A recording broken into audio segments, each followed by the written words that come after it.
Hola, soy Gastón Noriega. Quería hablarles un poquito hoy con respecto a la enfermedad que se llama esquizofrenia. Esta es una enfermedad del neurodesarrollo que también está condicionada por muchos factores psicológicos y sobre todo sociales. Tiene una variedad de síntomas, no todas las personas tienen los mismos síntomas. Estos síntomas tienen que ver con alteraciones de la sensopercepción, o sea, sobre todo alucinaciones, delirios, pero también tienen otros síntomas como alteraciones del discurso, alteraciones de la organización conceptual, del armado del discurso.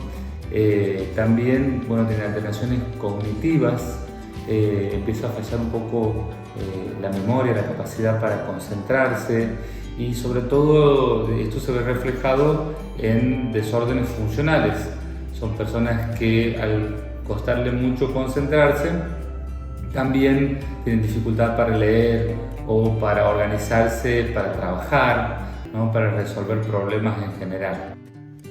La esquizofrenia es una enfermedad que muchas veces limita a la persona para trabajar o para estudiar, y esto, digamos, genera una cierta discapacidad, pero esta discapacidad no es visible para otras personas, con lo cual hace que las otras personas muchas veces piensen que estas personas están haciendo estos comportamientos anormales a propósito, y entonces reaccionan de mala manera porque no lo consideran una enfermedad, sino más bien una especie de capricho.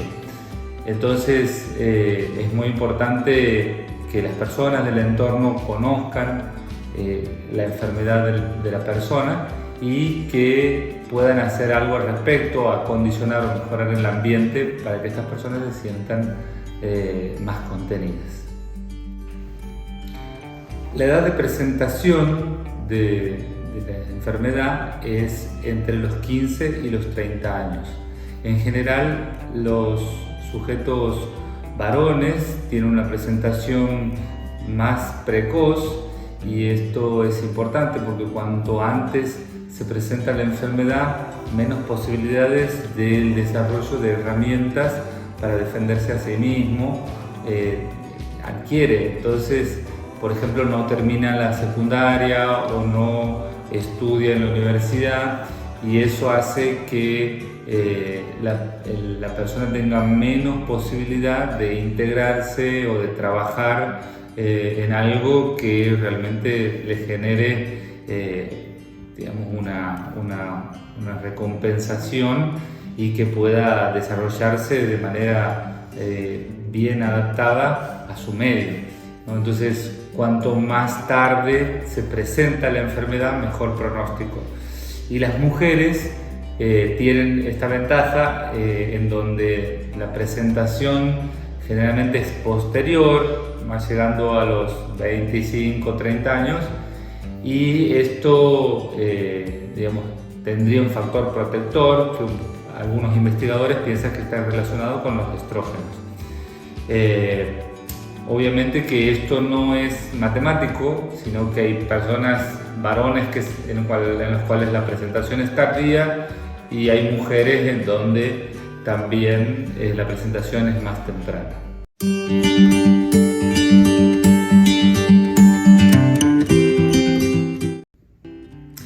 Los síntomas en la esquizofrenia se dividen en tres partes: los síntomas positivos, los síntomas negativos o residuales y los síntomas cognitivos. Para hablar de los síntomas positivos tenemos que hablar de los delirios y las alucinaciones. ¿Y por qué se llaman síntomas positivos? Son por los que se adicionan, son por los que se suman, y los que no tienen, digamos, al comportamiento normal de las personas. Las personas que no tienen esta enfermedad o alguna otra enfermedad que produzca delirio y alucinaciones no los tienen. ¿Y cuáles son las alucinaciones?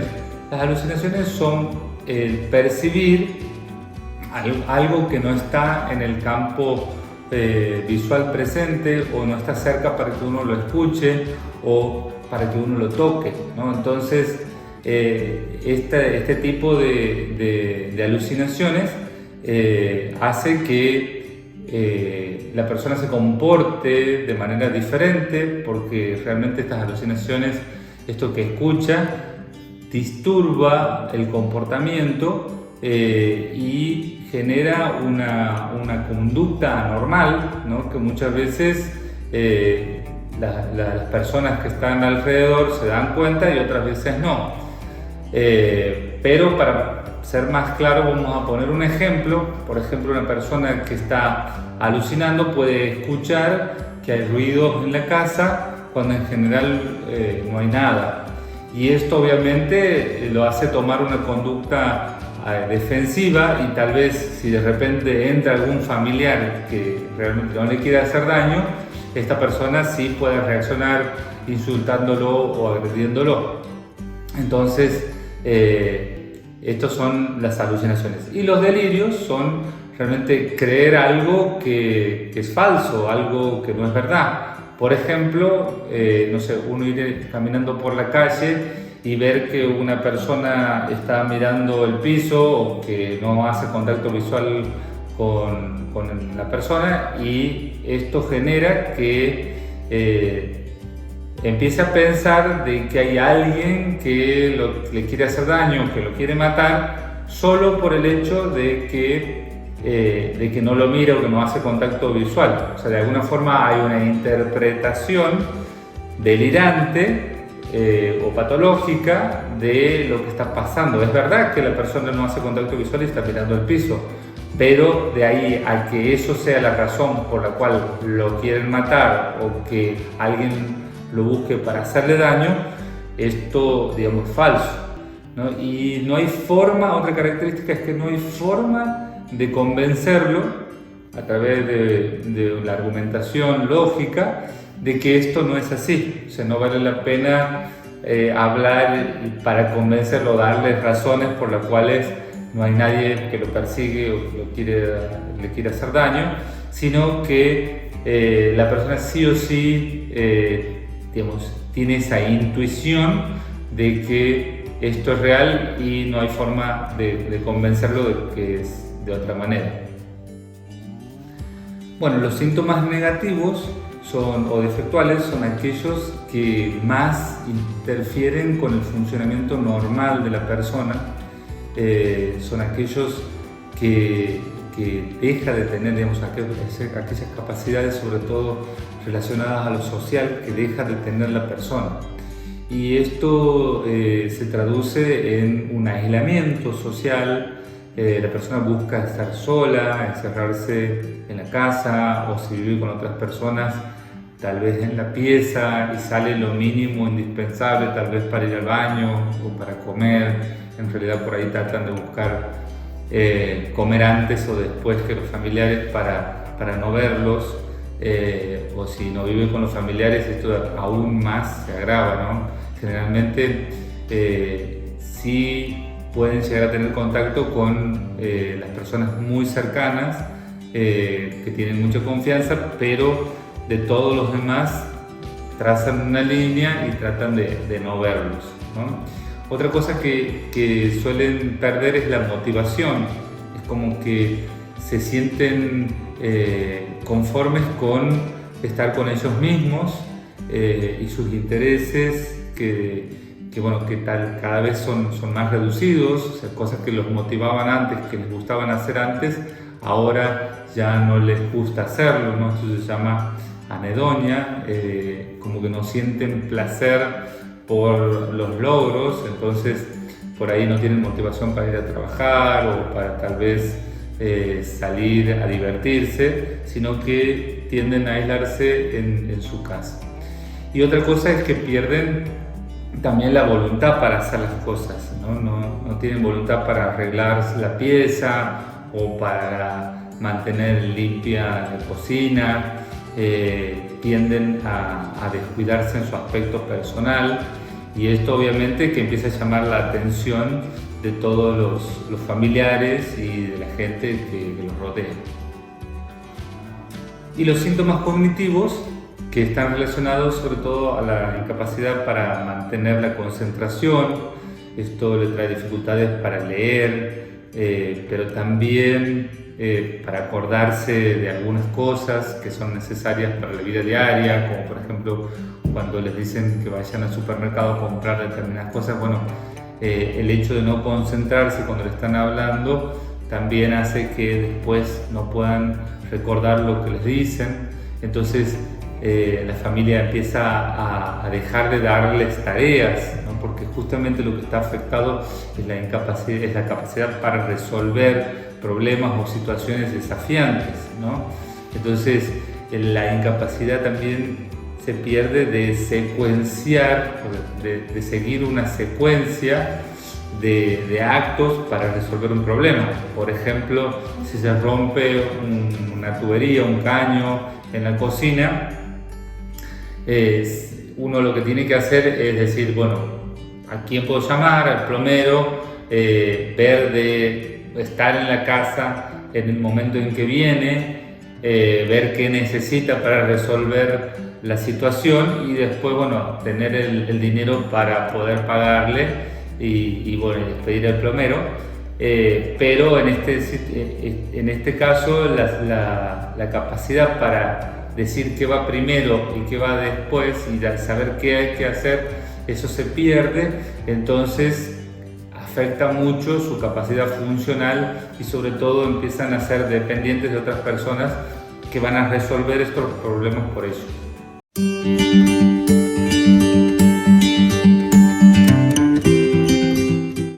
¿Y cómo se trata la esquizofrenia? Bueno, tiene tratamientos farmacológicos, biológicos y tratamientos también psicológicos y sociales. Dentro de los tratamientos farmacológicos uno puede decir que son fundamentales. Cuando uno habla de esquizofrenia, sí o sí tenemos que hablar de tratamiento farmacológico, ya que solo la psicoterapia o las intervenciones sociales no son suficientes para poder tratar de manera completa la enfermedad. Dentro de los tratamientos farmacológicos, los tratamientos de primera elección son los antipsicóticos. Los antipsicóticos han ido teniendo diferentes generaciones desde su presentación y han ido variando sus efectos adversos y su efectividad. Pero hoy podemos decir que tenemos una amplia gama de fármacos que son efectivos en una cantidad de pacientes importantes, pero hay determinada cantidad de pacientes, más o menos un 30% de pacientes que no responden a los medicamentos y tenemos que diseñar una estrategia conjunta con todo lo que es la parte psicológica, social, todo lo que es la rehabilitación del paciente para que pueda salir a flote y tener una mejor calidad de vida. Bueno, hay dos tipos de medicamentos, dos generaciones de medicamentos que uno puede diferenciar claramente. Unos son los de primera generación, que son los más viejos, los más antiguos, como el haloperidol, como puede ser la levomepromacina o la tioridazina, que son medicamentos que, si bien son efectivos, generan un efecto que es bastante molesto, que es el extrapiramidalismo. ¿Qué es esto? Los pacientes parecen como si tuvieran Parkinson, se ponen rígidos, caminan como duros, se mueven de manera rígida y también pueden temblar. Esto obviamente se ve a corto plazo y muchas veces hace que las personas pidan que se les reduzca la dosis o que se les dé alguna medicación para contrarrestar este efecto extrapiramidal. Muchas veces también son el motivo por el cual las personas no quieren tomar los medicamentos y dejan el tratamiento. Por eso también fueron necesarios los de la segunda generación, que son otro tipo de medicamentos antipsicóticos que también son efectivos para bajar los delirios y alucinaciones, pero a largo plazo, no es un efecto que se ve inmediato, pero a largo plazo aumentan de peso, los hacen aumentar de peso, y también con esto todo lo que son los riesgos cardiovasculares, diabetes, colesterol y demás. Entonces son dos tipos de medicamentos diferentes a grandes rasgos. Obviamente que cada medicamento tiene su particularidad, que es importante conocer para entender un poco más cómo funcionan los fármacos en la esquizofrenia.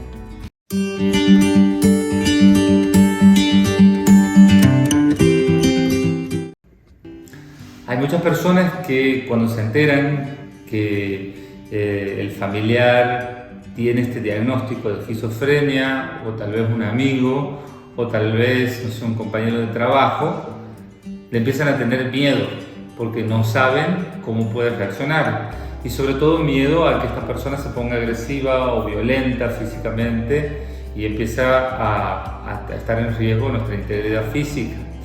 Entonces, lo que hay para hablar sobre esto es que las personas con esquizofrenia no son más agresivas que las personas normales si es que están en un tratamiento y si están compensadas.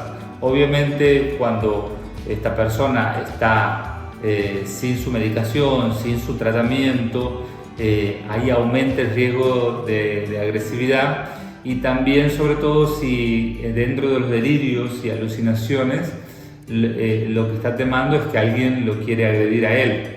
Entonces, como cualquier otra persona que interpreta que está en un ambiente hostil y que es probable que reciba una agresión, puede que nos ponga más agresivos. Entonces eso también genera la posibilidad de mayor posibilidad de agresión en estas personas. Entonces, en lo que sí hay que ocuparse es de que estén en tratamiento y de que estén tomando la medicación, sobre todo. Pero, digamos, si esto es así, son personas muy dóciles, muy buenas y que no representan un riesgo para otras personas ni la comodidad. ¿Y cuáles son las causas de la esquizofrenia? Bueno, son genéticas y ambientales, por lo cual es multifactorial, como muchas otras enfermedades crónicas. Las causas genéticas hacen que uno tenga mayor predisposición a tener esta enfermedad si tengo algún familiar o, digamos, cuanto más cercano, más probabilidad de desarrollo de la enfermedad, ¿no? De desarrollo de la esquizofrenia. Y cuanto más familiares tenga, también aumenta el porcentaje de posibilidades de que uno desarrolle la enfermedad. Pero no porque tengamos un familiar con esquizofrenia vamos a tener esquizofrenia nosotros.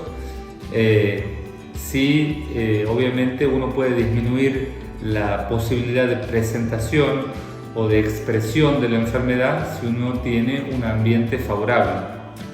Entonces, aquí incorporamos al ambiente. ¿Y qué es el ambiente? Bueno, las cosas que uno ha vivido o que ha sufrido durante el embarazo. Por ejemplo, si la mamá digamos, estaba enferma durante el embarazo, o si consumía alcohol o drogas durante el embarazo. También lo que uno ha vivido en la infancia, también lo que uno ha vivido en la adolescencia y en la edad adulta. Entonces, todo influye, todo puede gatillar o desencadenar la enfermedad. Uno tiene que tratar de disminuir los estresores, las cosas que nos ponen mal, y todo lo que son digamos, estilos de vida que no son sanos, ¿no? Todo esto va interactuando entre sí para generar la expresión o no de la enfermedad, más allá de que uno tenga cierta predisposición genética.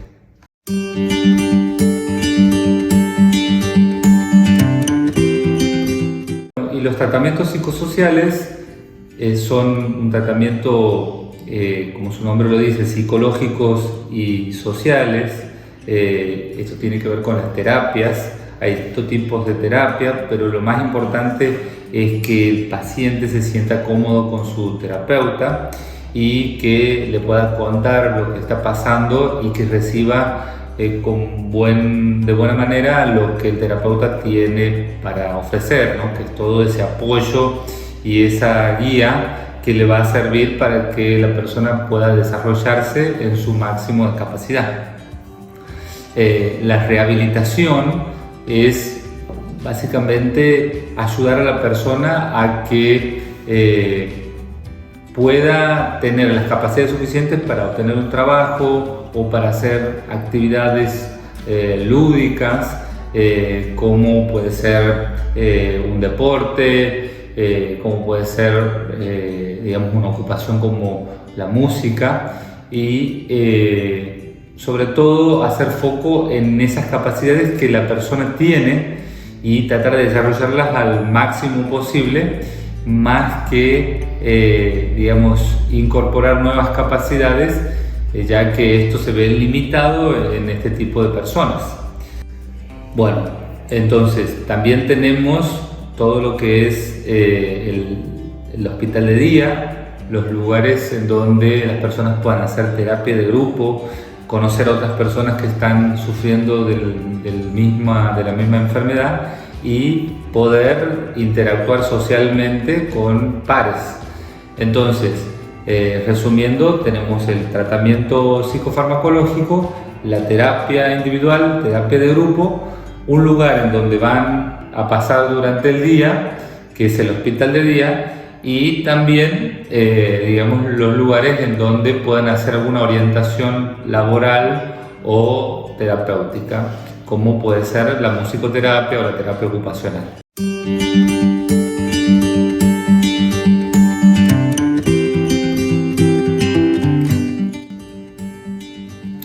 Bueno, a continuación voy a dar 6 tips para familiares de pacientes con esquizofrenia, que son modos de ayudar a la persona en cuanto a su desarrollo personal.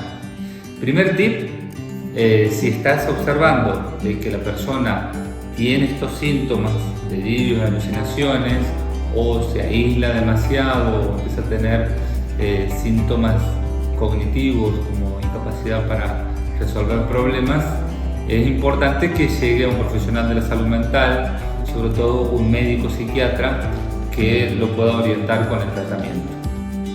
Al ser esta una enfermedad que sí o sí necesita medicamentos, tenemos que hacer que nuestro familiar tome la medicación.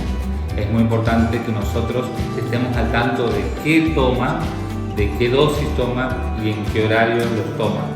También es importante preguntarle al médico sobre algunos efectos no deseados que tienen los medicamentos y que pueden ser esperados en algunas personas que los toman, de modo en que no nos asustemos y que tampoco dejemos de darle los medicamentos sin consultarle al médico.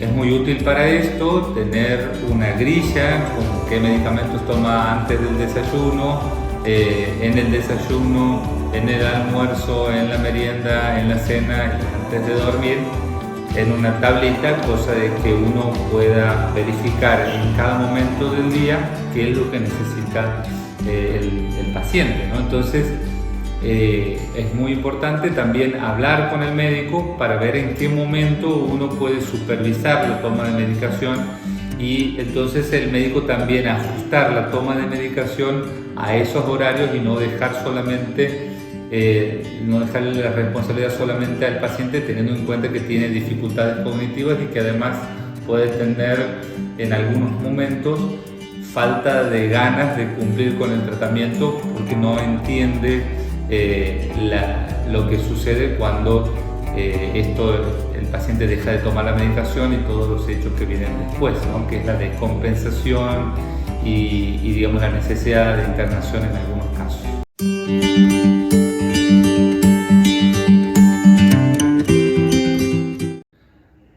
Otro tip importante es que tienen que llevar un estilo de vida adecuado, un estilo de vida sano. Esto quiere decir hacer una dieta sana, disminuir bastante lo que son el consumo de carnes rojas y comer más vegetales, comer frutas y verduras, ¿no? Tratar de, si uno está excedido de peso, consultar con un nutricionista aparte que nos haga una dieta que nos permita estar en un peso saludable, porque sobre todo el tratamiento con antipsicóticos nos hace aumentar de peso a largo plazo, aumentando el riesgo de infarto cardíaco, de ACV, de todas las enfermedades vasculares, y también el tema del riesgo de diabetes, hipertensión y otras enfermedades crónicas derivadas de los malos hábitos de dieta. Otra cosa que es muy importante es hacer actividad física, ¿no? En conjunto con la dieta, la actividad física disminuye el riesgo cardiometabólico y ayuda a que la persona tenga una vida sana. O sea, cuanto más ejercicio hago y cuanto más frecuente es, entonces cada vez me cuesta menos levantarme, y tal vez esto también ayude para conseguir un trabajo y no contrarrestar este efecto negativo importante que es la falta de voluntad o abulia. Entonces, hacer actividad física moderada y de acuerdo a mi costumbre, más o menos 30-45 minutos por día es algo saludable para la persona. Lo otro, obviamente, es no consumir alcohol ni drogas. Esto tiene un efecto muy malo sobre la evolución de la enfermedad. Entonces, evitar el consumo de alcohol y de drogas es algo muy importante. El pronóstico es mucho peor si es que hay consumo de alcohol y de drogas, por lo cual es un punto muy firme que tiene que ser evitado. También otra cosa es muy importante es la ocupación, ¿no? Es muy importante que la persona esté ocupada, que tenga hábitos ya preestablecidos, que uno organice la semana de la persona con esquizofrenia, que asista a talleres o a hospital de día, y si hay alguna ocupación que uno le pueda dar en la casa, como por ejemplo cocinar, si es que sabe cocinar, o sacar la basura, o tal vez hacer jardinería, son importantes para que la persona no esté pensando todo el tiempo y que se sienta útil y aumente su autoestima. Otro punto muy importante para el familiar es la comunicación. ¿Cómo tiene que ser la comunicación con el paciente? Bueno, la comunicación tiene que ser siempre con amor, tratar de ganarnos la confianza de la persona. Esto obviamente tiene que ser con una comunicación asidua, frecuente y clara. Hay que hablar obviamente en un tono suave, tratar de hacerlo, digamos, entendiendo al paciente, su enfermedad, su forma de pensar, y todo esto tiene que hacerse tratando de ganarnos la confianza de la persona. Si uno tiene una situación límite, por ahí tendemos a pensar en que nos lo hacen a propósito, que tienen estos síntomas, y en realidad es mucho más sano para el familiar pensar que esto tiene que ver con la enfermedad y no con un capricho del paciente. Entonces, tratar de hacerlo siempre con calma, pero con firmeza, tratar de ordenar al paciente, entendiendo de que ellos no tienen un orden en su vida y que es importante el asesoramiento por una persona que lo quiere, externo. Y si la persona se pone agresiva, entender que tiene que ver con su enfermedad y tratar de conducirlo siempre de nuevo al tratamiento y a que tome la medicación para que pueda calmarse y estar de nuevo con la capacidad de adaptarse a su medio. Otra cosa muy importante es hacer que el ambiente en donde está nuestro familiar sea lo más tranquilo posible.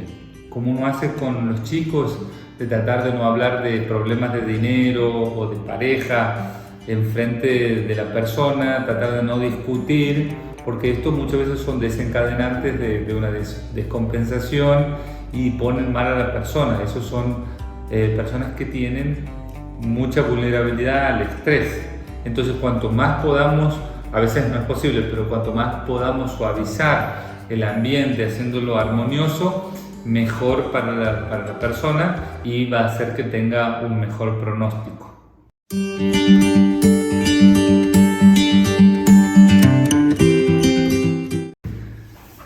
En el caso de que nuestro familiar esté mal, que esté muy agresivo contra sí mismo o contra los demás, y esto represente un riesgo importante para su vida o para los demás, es importante entender que en estas ocasiones no lo vamos a poder controlar nosotros en la casa, sobre todo si no tenemos personas suficientes o personas que lo puedan controlar. Es importante la internación. Es muy difícil aceptar esto, pero también hay que entender de que esta enfermedad evoluciona por brotes y que hay que tratar de contener el brote psicótico lo antes posible.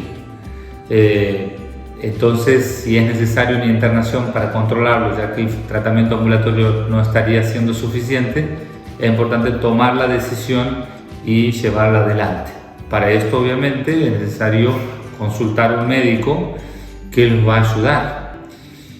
Y nos van a decir, bueno, pero la persona no se quiere internar, ¿cómo hago para internarla? Bueno, hay dos tipos de internaciones.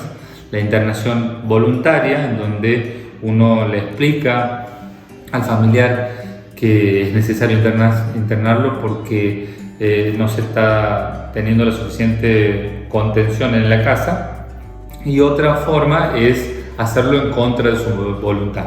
Esto sería la internación involuntaria, la cual está contemplada en la ley argentina y en la ley de cualquier otro país, pero hay que seguir una serie de pasos básicos.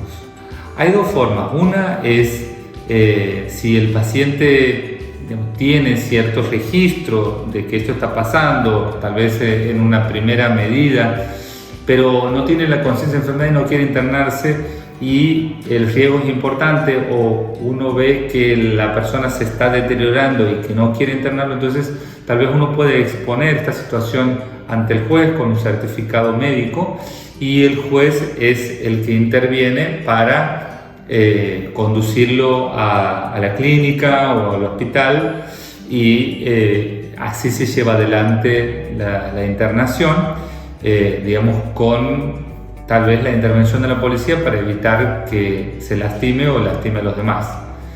Y hay otra posibilidad, que lo lleven a la clínica y que la clínica lo interne de forma involuntaria, y que en el plazo de las 12 horas, como manda la ley, mandar el informe de la internación involuntaria, y con esto, digamos, se realiza la internación para que pueda hacer el tratamiento, teniendo en cuenta que él en ese momento, o ella en ese momento, no está en condiciones de decidir qué es lo mejor para sí mismo. Entonces, luego de una breve internación y con el tratamiento adecuado, la persona recapacita y entiende cómo estaba antes, y muchas veces agradece el hecho de haber sido internado para que le restablezcan su estado de conciencia y de salud. Bueno, como vemos, esta enfermedad requiere de muchos profesionales, de un equipo multidisciplinario de profesionales que nos van a ayudar a regular los medicamentos, las terapias, los talleres y todas las actividades de las personas con esquizofrenia, que necesitan estar en comunicación para tratar de que a largo plazo se reduzca la discapacidad relacionada a esto, y que tengan la mejor calidad de vida posible en los años venideros. Por eso la clínica cuenta con profesionales como psiquiatras, psicólogos, trabajadores sociales, enfermeros, terapistas ocupacionales, musicoterapeutas, preparadores físicos, entre otros profesionales que están solamente abocados a las terapias relacionadas a la esquizofrenia, siempre tratando de que las personas con este padecimiento tengan una vida lo más feliz posible.